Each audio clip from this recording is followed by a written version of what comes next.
Hey there, little soul. Yeah, welcome all you other fellow souls watching this. You wonder why I'm keeping this poor little guy in here is because I found him in a plant that he's not native to. I found this little guy on a bindweed at the bottom of the garden. Now these don't eat bindweeds. This is the caterpillar of the large white butterfly, and they will eat various brassicas, but particularly broccoli, cabbage, lettuce. They'll also eat morning glory, nasturtium, and stocks. You can see we've got a few bits of food for him. We've got a nasturtium leaf, and we've got some broccoli leaves that we got. Yeah, my sister bought broccoli round yesterday. And then today we find this little guy. He's the only one in the garden.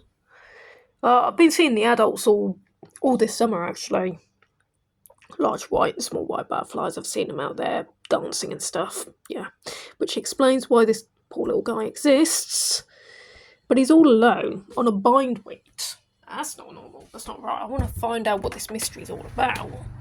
That's the funny thing, because he's already quite big. It won't be long before he'll, crystallise and do his magic wingy thing. But usually you'll find them on a cabbage leaf, and you'll find multiple on there because they're social. It's not like one caterpillar per plant. You'll have several caterpillars on a plant because the eggs are laid in clusters on a single leaf. So we're going out here in the garden. We're going to see if we can gather any clues as to how he got there. Now, usually my first suspicion is that usually a bird gets hold of them to, feed their young. But he doesn't seem to have sustained any injuries that you tend to associate with that kind of matter. So the only other thing that I could actually suspect was that he may have been brushed off by another animal, such as a cat, a rat, squirrel, and then he perhaps maybe dropped off, but it doesn't really make a lot of sense. It's the only one, and they don't eat bindweed. Yeah, there's munch marks on the bindweed, but they're not caterpillar marks. Because bindweed, well, caterpillars generally, they eat from the outside in, but they don't eat centrally from the leaf. They won't wait it. So, yeah, that could pass as a caterpillar munch mark, but not these poles. So we go over here. We actually found him on here. We found him on this leaf. And I asked myself, how the hell did he get here? Oh, ladybug light. Is that? No, that ain't ladybug larvae. Something trying to trick me eyes.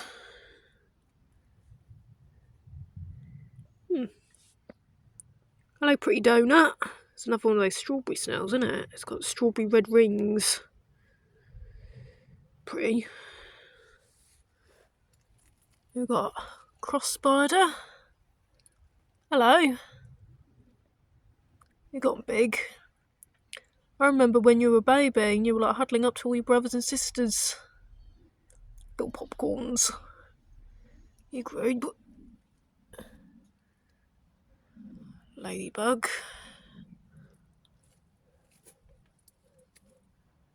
Yeah. Really, what I'd like to ask you guys watching this is, how do you think little fluffy caterpillar, ended up on that bindweed leaf? I'd like to find some clues. I've got no idea where I could start. I mean, I'm sure it won't be long before he'll crystallise because he's quite big already. But I think I'll have to go to the supermarket and buy some cabbage or something from tea.